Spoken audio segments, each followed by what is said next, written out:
Chemistry lecture. आपला chapter चालू आहे बघा सॉल्युशन्स. तर लास्ट लेक्चरला याच्यामध्ये आपण कॉलिगेटिव्ह प्रॉपर्टी स्टडी करतोय. मग त्या कॉलिगेटिव्ह प्रॉपर्टीमध्ये जी फर्स्ट प्रॉपर्टी होती वेपर प्रेशर लोअरिंग, जे प्युअर सॉल्व्हंटचं वेपर प्रेशरपेक्षा सॉल्युशनचं वेपर प्रेशर काय होतं, कमी होतं. का होतं याचं रिझन पण आपण बघितलं होतं. त्याचे पण त्यानंतर त्याचं मोल कॉन्सन्ट्रेशनला काय असतं इक्विव्हॅलेंट कसं असतं त्याच्या ते फॉर्म्युले वगैरे आपण त्याच्यावरून ते डिराईव्ह केले होते. हे आपलं लास्ट लेक्चर होतं. तर आज आपण त्याच्या पुढचा पार्ट त्याची नेक्स्ट कॉलिगेटिव्ह प्रॉपर्टी स्टडी करणार आहोत. तर ती कोणती प्रॉपर्टी आहे तर बॉइलिंग पॉईंट इलिव्हेशन. चला तर मग आपण आजचं लेक्चर स्टार्ट करूया. Boiling point elevation. Recall the boiling point of a liquid. आता तुम्हाला माहिती आहे बॉइलिंग पॉईंट ऑफ लिक्विड म्हणजे काय असतं, the temperature at which the total vapour pressure of liquid become equals to atmospheric pressure, किंवा इथं म्हटलं ॲप्लाइड प्रेशर. पण ते ओपन कंटेनरसाठी ॲप्लाइड प्रेशर म्हणजे काय असतं, ॲटमॉस्फेरिक प्रेशरच असतं. म्हणून बॉइलिंग पॉईंट म्हणजे काय असणार आहे, the total vapour pressure of liquid becomes equal to atmospheric pressure. It has been found that the boiling point of a solvent is elevated by dissolving a non-volatile solute into it. तर boiling point सॉल्युशनचा काय होतो, जेव्हा non volatile solute तुम्ही सॉल्व्हंटमध्ये add करता तेव्हा boiling point काय होतो, वाढतो किंवा इलिव्हेट होतो, जास्त होतो boiling point. Thus in the solution containing non volatile solute boil at higher temperature than the boiling point of pure solvent.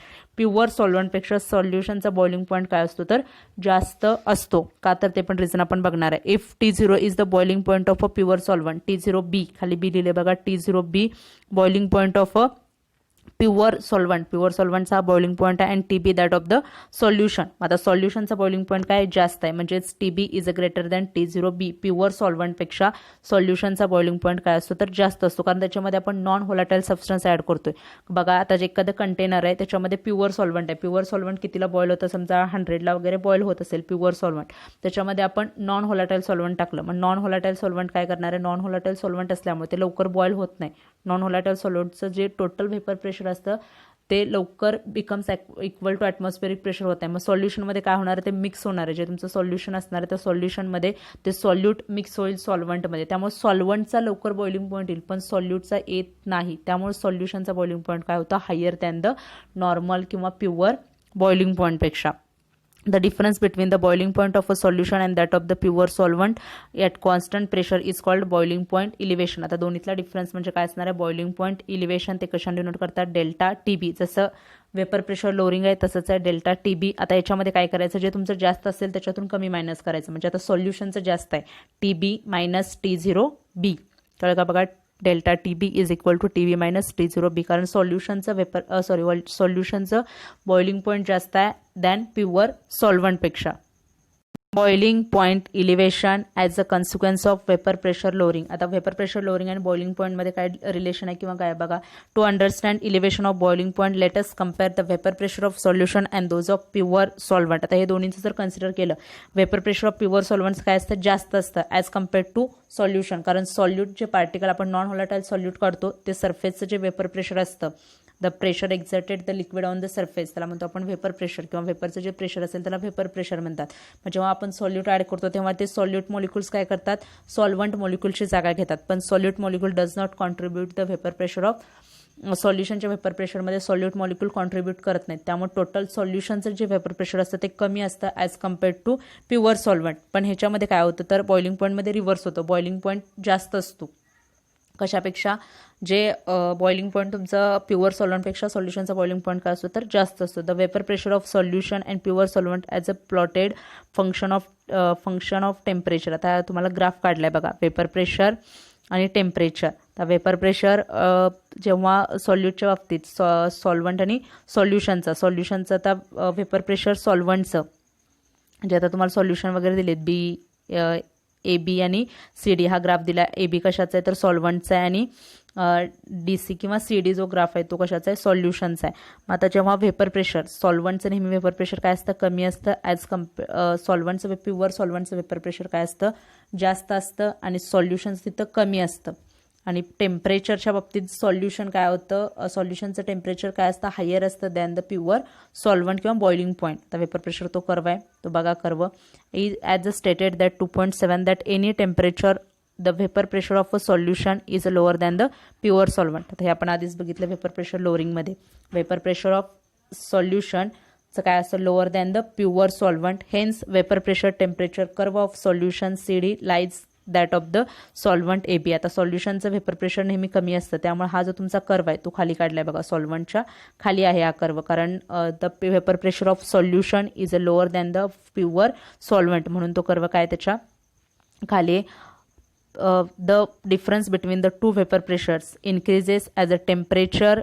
The vapour pressure of increases predicted by the equation. आता हे आपण इक्वेशनवरनं काढतो. वेपर प्रेशर काय increase होतं ते काय असतं x2 × P10. हे सगळं अगोदर आपण बघितलेलं आहे, तेच ते ग्राफवरनं दाखवलेलं आहे तुम्हाला. Delta P is equal to mole fraction multiplied by pure component, Raoult's law. Delta P is equal to x2 × P10. The intersection of curve CD. आता जो इंटरसेक्शन होतो curve CD with the line corresponding to 360 mm is the boiling point of the solution. आता हे जे atmospheric pressure आहे तेवढं तिथं काय येणार आहे तुमचा बॉइलिंग पॉईंट येणार आहे, boiling point of solution. The similar intersection of curve AB. आता हे सगळं ग्राफमध्ये बघा तुम्ही.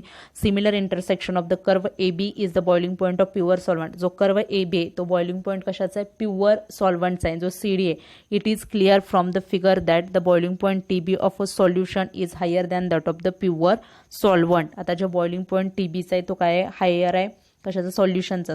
Boiling point of solution TB is higher than that of the pure solvent. परत एकदा तुम्हाला दाखवते मी ते ग्राफ वाटल्यास, त्याच्यावरनं बघूया आपण. हे बघा आता ह्या ग्राफमध्ये हे टेम्परेचर जे तुमचा आता हा सॉल्युशनचा कर्व आहे CD, तर इथं तुमचं टेम्परेचर आहे हे become equals to atmospheric pressure जेवढं होणार आहे. इथं 360 ॲटमॉस्फिअर हे ॲटमॉस्फेरिक प्रेशर आहे, त्याच्या इतकं जेव्हा होईल तेव्हा काय होणार आहे तुमचं वॉटर किंवा कुठलं पण कोणतं लिक्विड जे असेल ते बॉईल होणार आहे. मग आता सॉल्युशन कुठं होतं बघा, इथं टेम्परेचर जास्त येतं TB, तर याच्यावरनं ग्राफवरूनच कळतं हे फूड आहे म्हणजे तुमचं जास्त आहे, इकडे टेम्परेचर आपलं वाढत गेले म्हणजे हे TB इथं जास्त असणार आहे. आणि TB0 हे काय प्युअर सॉल्व्हंटचं टेम्परेचर आहे, हे काय असतं याच्यापेक्षा कमी असतं. समजलं का बघा ग्राफवरनं. TB जे आहे टेम्परेचर किंवा boiling point of solution is higher than that of the pure solvent. समजलं असेल मला वाटते, कारण इथं ग्राफवरनं पण कळतं तुम्हाला. कारण हे जेव्हा 760 ॲटमॉस्फेरिक प्रेशर एवढं होतं, 760 mm 760 एवढं होतं, तेव्हा तिथं काय तो बॉइलिंग पॉईंट. मग हा सॉल्युशनचा बॉइलिंग पॉईंट तुमचा कुठं येणार आहे, ह्या इथं A पॉईंटला येणार आहे सॉल्युशनचा बॉइलिंग पॉईंट, आणि C पॉईंटला कशाचा येणार आहे तर सॉल्व्हंटचा येणार आहे.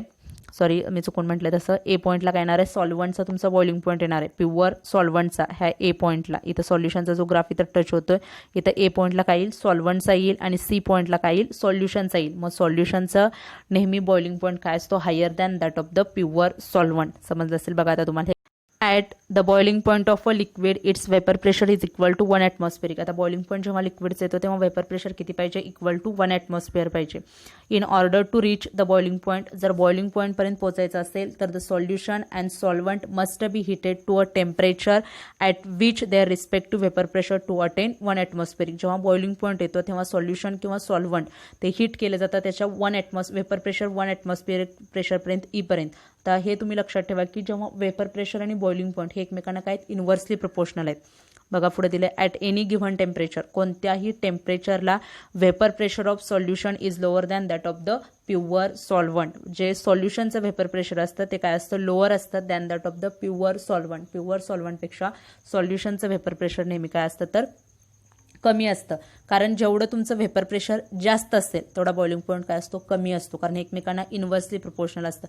जेवढा जास्त वेपर प्रेशर असेल तेवढं त्याला हीट कमी लागते बॉईल व्हायला.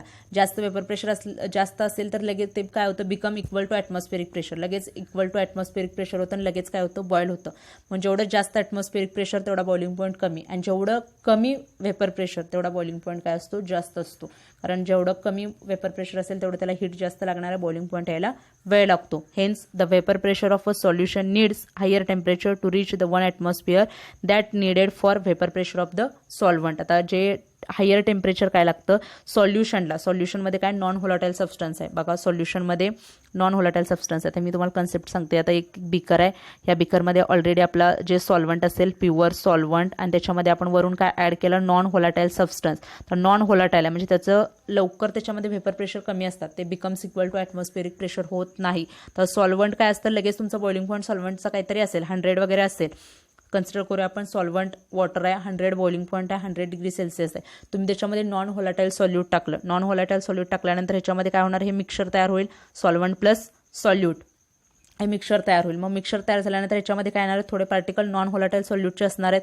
मग त्याचं वेपर प्रेशर जेवढा अगोदर जेवढं वेपर प्रेशर असेल त्याच्यापेक्षा वेपर प्रेशर काय होईल तुमचं, कमी होईल. कारण वेपर प्रेशर ऑफ सॉल्युशन, आपला जो लॉ आहे, vapour pressure of solution is a lower than that of the pure solvent. Pure सॉल्वंटपेक्षा याचं जे सॉल्युशनचं वेपर प्रेशर काय असतं, कमी असतं. मग आता वेपर प्रेशर कमी होणार आहे म्हणजे बॉइलिंग पॉईंट काय होणार आहे, आपला वाढणार आहे. कारण वेपर प्रेशर कमी होणार आहे त्यामुळे त्याला 1 ॲटमॉस्फेरिक प्रेशर एवढं होण्यासाठी काय लागणार आहे, वेळ लागणार आहे, जास्त टेम्परेचर द्यावं लागणार आहे. तेव्हा कुठे तुमचा बॉइलिंग पॉईंट येईल. म्हणून सॉल्युशनचा बॉइलिंग पॉईंट हा नेहमी काय असतो, जास्त असतो as compared to pure solvent. मला वाटतं आता ही तुम्हाला कन्सेप्ट समजली असेल.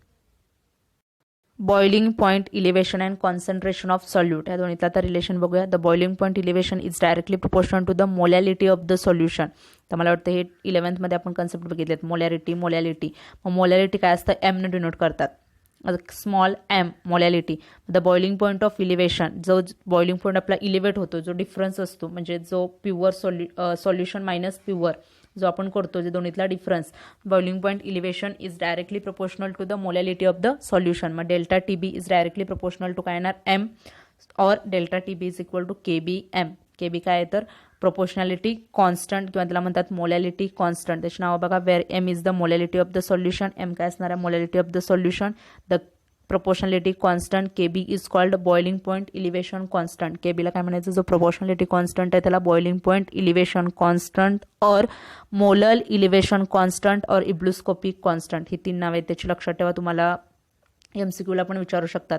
KB आणि KBचं नाव विचारतात आणि खाली हे 3 ऑप्शन देतात आणि लास्ट असतो ऑल ऑफ दीज, असं असतं आन्सर. मग बॉइलिंग पॉईंट इलिव्हेशन कॉन्स्टंट म्हणतात किंवा मोलर इलिव्हेशन कॉन्स्टंट और ebullioscopic constant KB. If m is equal to 1, TB is equal to काय असणार, KB. Delta TB is equal to काय येईल, KB. जर मोलॅलिटी 1 असेल तर काय असणार तुमचा, delta TB is equal to काय असेल, KB.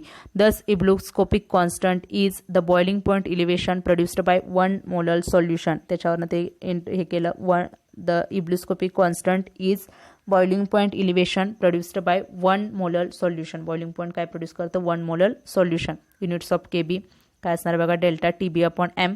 आता टेम्परेचरचं युनिट सगळ्यांना माहीत असेल. बॉइलिंग पॉईंट आपण कशामध्ये, SI युनिट काय असतं, केल्विन. ते के. मोलॅलिटीचं युनिट मोल पर KG. मग काय युनिट असणार आहे, K इंटू KG पर मोल. हे बघा, हे K म्हणजे केल्विन आहे, मोल पर KG. आता हे -1 मध्ये वरती गेल्यानंतर काय होईल तुमचं, नॉर्मल KG येईल. केल्विन इंटू KG इंटू आता हे मोल काय होईल, -1 पर मोल.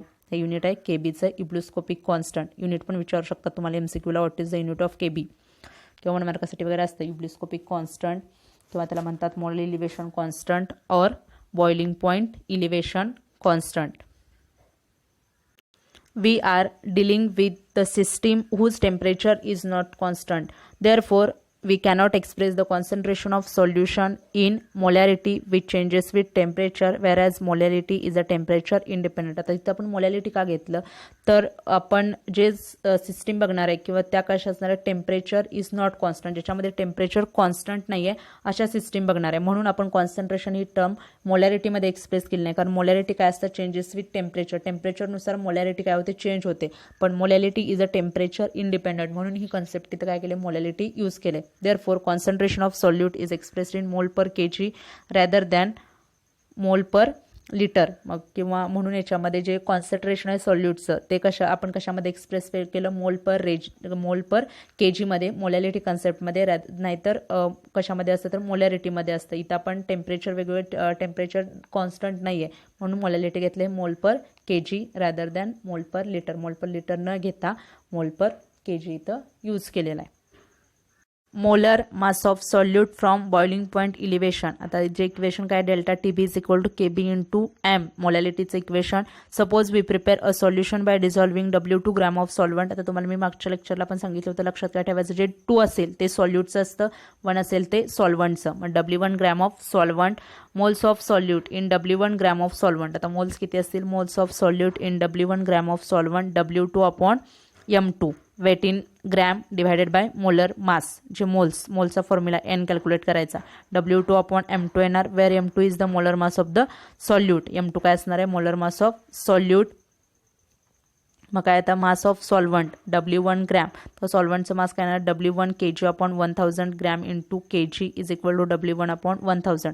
तर सॉल्वंटचं जर मास काढायचं असेल W1 ग्रॅम सॉल्वंट, आता हे W2 upon M2 number of moles upon जे आपण मोल्स काढले सॉल्यूटचे मोल्स म्हणजे काय असणार आहे N2 W2 अपॉन काय असणार M2 weight in gram upon molar mass. त्यानंतर M2 is the molar mass of the solute. त्याच्यानंतर पुढचं मास ऑफ सॉल्वंट काढायचं, मास सॉल्वंटचं मास काढायचं W1 is equal to W1 gram upon 1000 gram और kg, कारण मोलॅलिटीची definition आपल्याला माहिती आहे ग्रॅम कशामध्ये आपण 1000 kgला काढतो, मग ते W1 आपण काय येणार 1000 kg. Expression of molality, मोलॅलिटीचं expression आहे ते M is equal two moles of solute upon mass of solvent in kg. काय झालं moles of solute upon mass of solvent in kg. आता मोल्स ऑफ सॉल्यूट आपण हे कॅल्क्युलेट केले आणि mass of solvent in kg, आता हे kg मध्ये मास ऑफ सॉल्वंट घेतलं W1 अपॉन 1000 kg. आता बघा ते व्हॅल्यू पुटअप करा W2 upon M2 mole upon W1 into 1000, मग काय येणार 1000 upon W2 into M2 upon W1 मोल पर kg ग्रॅम. आता हा फॉर्म्युला सोडल्यानंतर फक्त काय केलं पहिल्यांदा मोल्स काढले सॉल्यूटमधले मोल्स आणि मास ऑफ सॉल्वंट एवढाच डिफरन्स आहे याच्यामध्ये बघा. W2 अपॉन M2 ते आपण मोल्स कॅल्क्युलेट केले, त्याच्यानंतर हे वेट किंवा मास ऑफ सॉल्वंट काय येणार W1 अपॉन 1000 kg आणि मोलॅलिटीचा फॉर्म्युला. मोलॅलिटीचा फॉर्म्युला काय मास of solute upon mass of solvent in kg. बघणार असाल तर 11च्या बुकमध्ये बघा आहे moles of solute upon mass of solvent in kg. सॉल्यूटचे मोल काय असणार W2 अपॉन M2 आणि हे काय येणार W1 अपॉन 1000. फक्त मल्टिप्लिकेशन करा, मला वाटतं येईल हे मल्टिप्लिकेशन जमेल. हे आन्सर काय येतं 1000 W2 upon M2 into W1. M2 म्हणजे काय असणार आहे आता 1000 इंटू W2 म्हणजे वेट ऑफ सॉल्यूट, W2 सॉल्यूटचा weight of solute divided by M2 म्हणजे molar mass of solute into weight of solvent. याच्यामध्ये लक्षात ठेवा M2 W1 म्हणजे काय वेट कशाचे ते लक्षात ठेवा मोल पर kg gram. Substitution of this value of M in equation, आता त्या इक्वेशनमध्ये ती व्हॅल्यू पुटअप करा जे इक्वेशन आहे आपलं delta TB is equal to KB into M. आता ही जी व्हॅल्यू कशाची काढली आपण Mची काढली 1000 W2 upon M2 into W1, मग काय येणार hence M2 is equal to molar mass of solute. M2 म्हणजे कशाचं असणार आहे मोलर मास ऑफ सॉल्यूट काय असेल 1000 KB into W2 upon delta TB upon W1. फक्त M2 इकडे घ्या, बाकीच्या व्हॅल्यू इकडे पुटअप करा. म्हणजे हे M2 फक्त हे बघा हे तुमचं इथं M2 जे आहे हे M2 फक्त काय येणार इकडं आणि डेल्टा TB इथं काय येणार डिव्हाइडमध्ये येणार इतकंच आहे. मग M2 इज इक्वल टू काय येणार M2 is equal to 1000 KB W2 हे KB इकडे घेतले KB upon delta TB into W1 molar mass of solute. याच्यावरून आपण काय करू शकतो इथं कॅल्क्युलेट करू शकतो. इथं आपण काय बघितलं boiling point elevation. Boiling point elevation नंतरची next qualitative property freezing point depression किंवा depression in freezing point.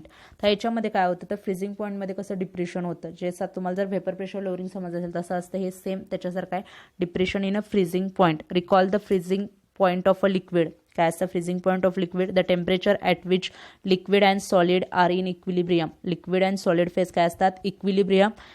Two phases have the same vapour pressure. म्हणजे आपण काय सांगतो जेव्हा liquid state converted into solid state ते जे टेम्परेचर असतं त्याला काय म्हणतात फ्रीजिंग पॉईंट. म्हणजे त्या टेम्परेचरला काय असतं लिक्विड अँड सॉलिड ह्या दोन्ही फेज काय असतात इक्विलिब्रियम असतात and two phases in same vapour pressure. त्या फेजमध्ये काय असतं सेम व्हेपर प्रेशर असतं. The general experimental observation is that freezing point of a solvent is lowered by dissolving a non volatile solute into it. आता इथं काय होतं जसं वेपर प्रेशर लोअर होत होतं वेपर प्रेशर लोअरिंगमध्ये वेपर प्रेशर सॉल्युशनचं काय होतं लोअर होतं दॅन द प्युअर सॉल्वंटपेक्षा. तसंच इथं होतं जे एक्सपेरिमेंटनुसार freezing point of a solvent is lowered by dissolving non volatile solute into it. जेव्हा सॉल्युशनमध्ये तुम्ही नॉन व्होलाटाईल सॉल्यूट टाकता तेव्हा फ्रीजिंग पॉईंट काय होतो लोअर होतो.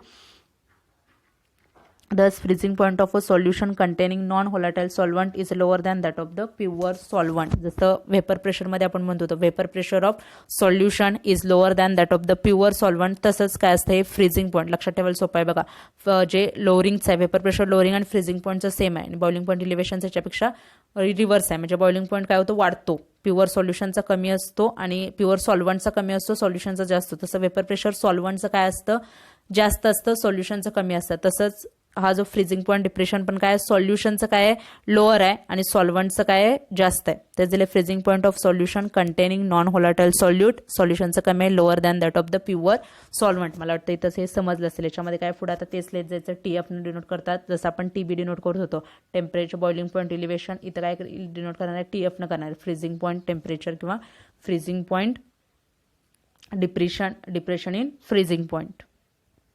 If TF0 is the freezing point of pure solvent. आता नेहमी तो 0 दाखवतात, तो कशाला दाखवतात तर प्युअरसाठी असतो. If TF0 is the freezing point of pure solvent and TF that of the solution. TF काय असणार आहे, सॉल्युशनचं. जसं आपण बॉइलिंग पॉईंटमध्ये TB0 कशासाठी वापरलं होतं, प्युअर सॉल्व्हंटसाठी, आणि TB कशासाठी, सॉल्युशनसाठी. तसं असणार आहे that of solution in which non volatile solute is dissolve. त्याच्यामध्ये नॉन व्होलाटाईल सॉल्यूट डिझॉल्व आहे, त्यामुळे तुमचं जे प्युअर सॉल्व्हंटचं जे असणार आहे ते काय असणार, जास्त असणार आहे. So TF0 is greater than TF, सॉल्युशनपेक्षा ते जास्त असणार आहे, सॉल्युशनपेक्षा प्युअर सॉल्व्हंटचं जास्त असणार आहे, म्हणून TF0 is greater than TF. The difference between the freezing point of pure solvent and that of solution is a depression in a freezing point. मग दोन्हीतला जो डिफरन्स असेल त्याला काय म्हणणार, डेल्टा TF. हा काय असणार आहे, depression in a freezing point. म्हणजे मोठा असेल त्याच्यातून लहान मायनस करायचं. मग काय तुमचं मोठा आहे, TF0 मायनस TF. सॉल्युशनचं लहान आहे दॅन किंवा सॉल्युशनचं लोअर दॅन प्युअर सॉल्व्हंट. मग प्युअर सॉल्व्हंटचा अगोदर येईल TF0 मायनस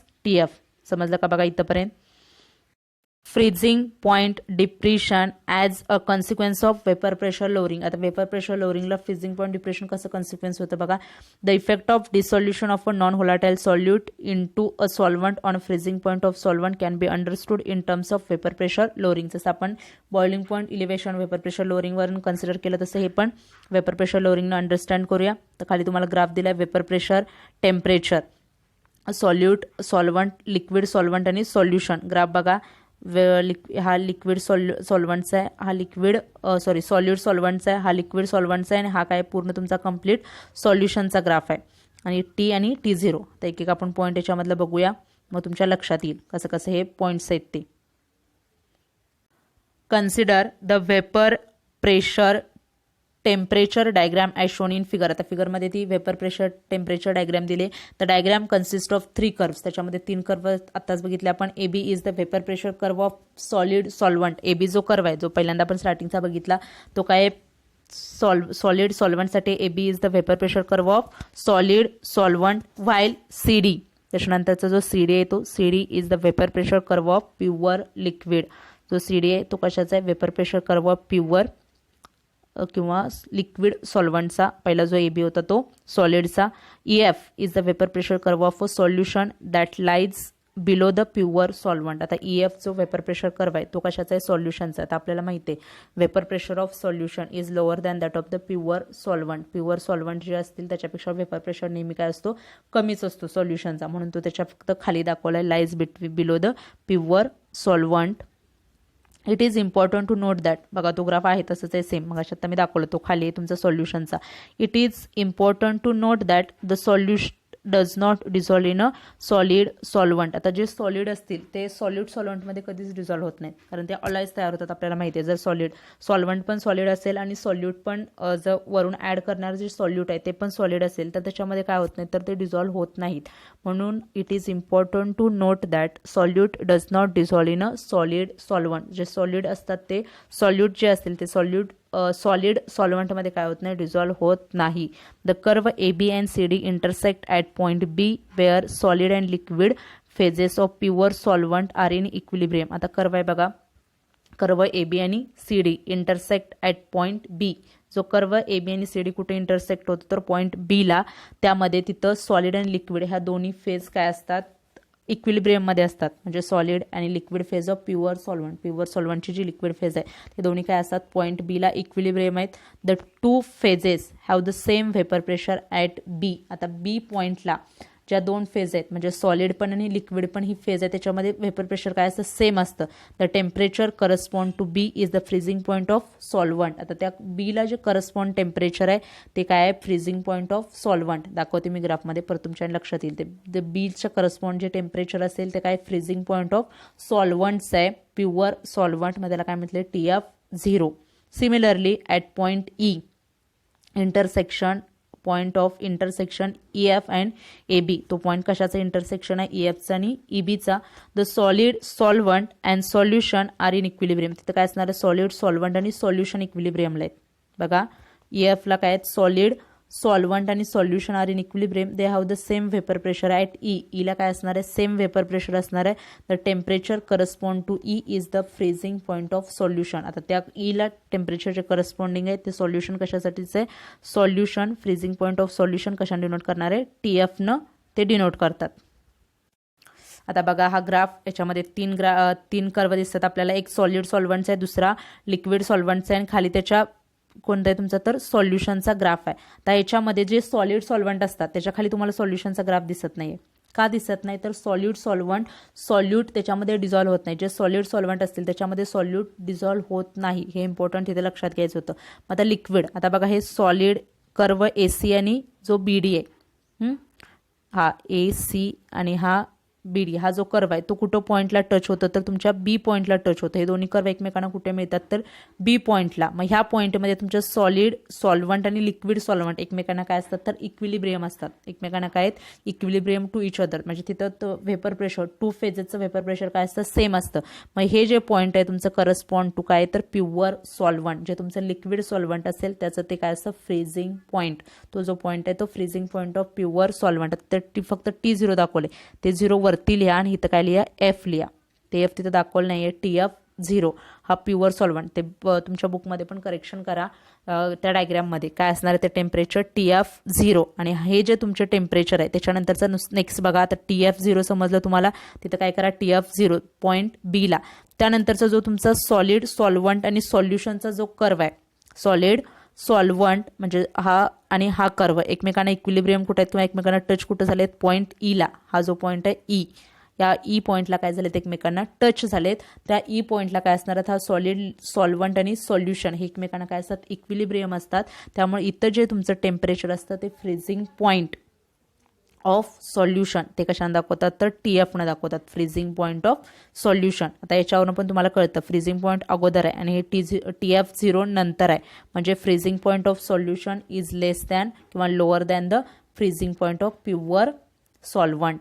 तर समजलं असेल मला वाटतं, हा ग्राफ समजला का व्यवस्थित. खाली टेम्परेचर आहे ते अगोदरचं जे फक्त करेक्शन करा बुकमध्ये, TF फक्त F दाखवा तिथं, म्हणजे फ्रीजिंग टेम्परेचर हे आपल्याला कळतं. फक्त T आणि T0 दाखवलं, तिथं फक्त F दाखवा, तो 0 वरती काढा म्हणजे तुम्हाला समजेल काय ते फ्रीजिंग टेम्परेचर आहे.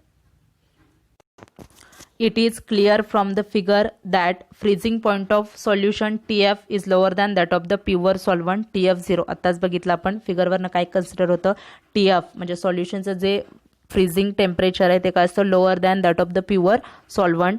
It is obvious vapour because the vapour pressure of curve of solution lies below that the solvent. आता जो वेपर प्रेशरचा कर्व आहे सॉल्युशनचा तो काय असतो, बिलो असतो, सॉल्व्हंटपेक्षा कमी असतं. वेपर प्रेशर नेहमी कमी असतं सॉल्युशनचं than pure solvent. Why freezing point of solvent is lowered by dissolving non-volatile solute into it. तर का लोअर होतं ते बघूया रिझन.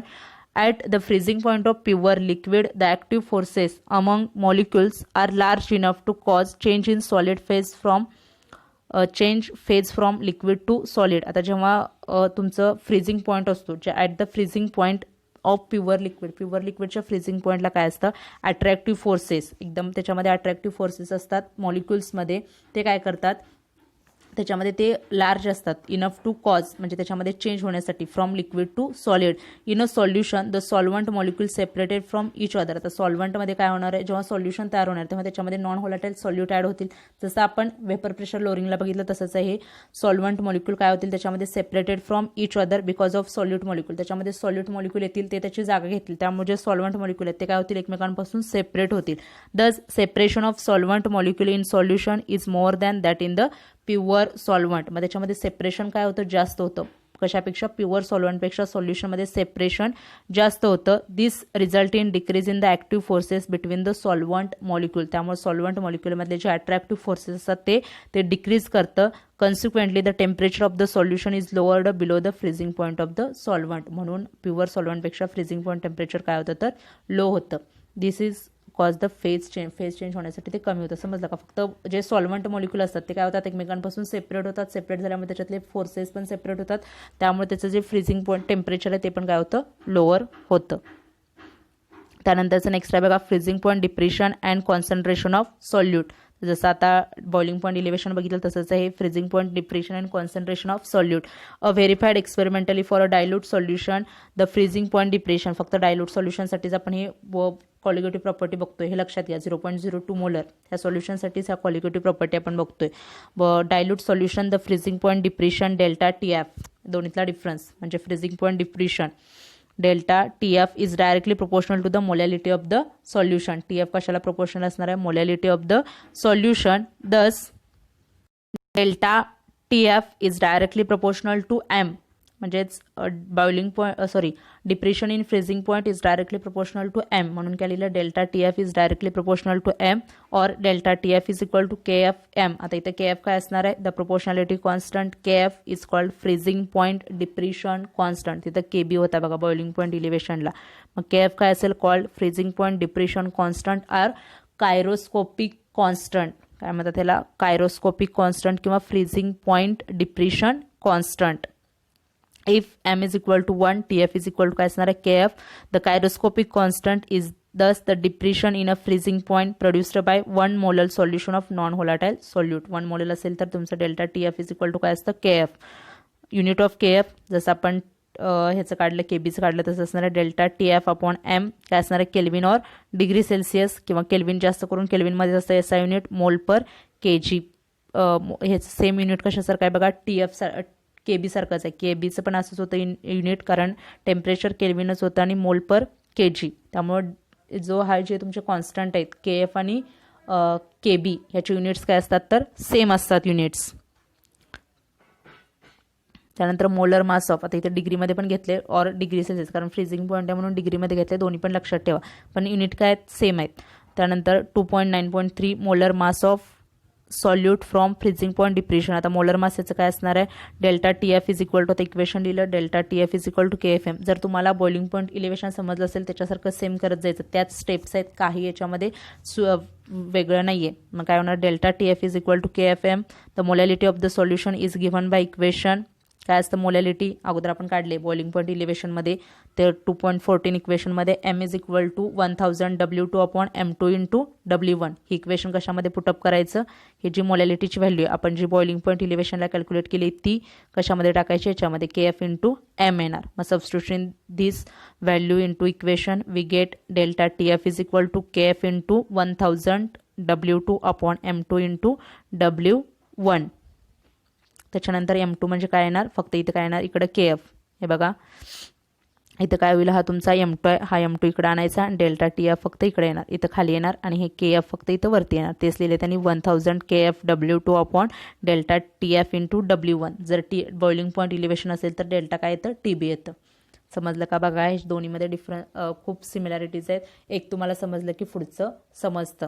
आता आपली एक लास्टची क्वालिगेटिव्ह प्रॉपर्टी ऑस्मोटिक प्रेशर, ते आता आपण नेक्स्ट लेक्चरला स्टडी करूया. आजचं लेक्चर तर इथंच स्टॉप करू. थँक्यू.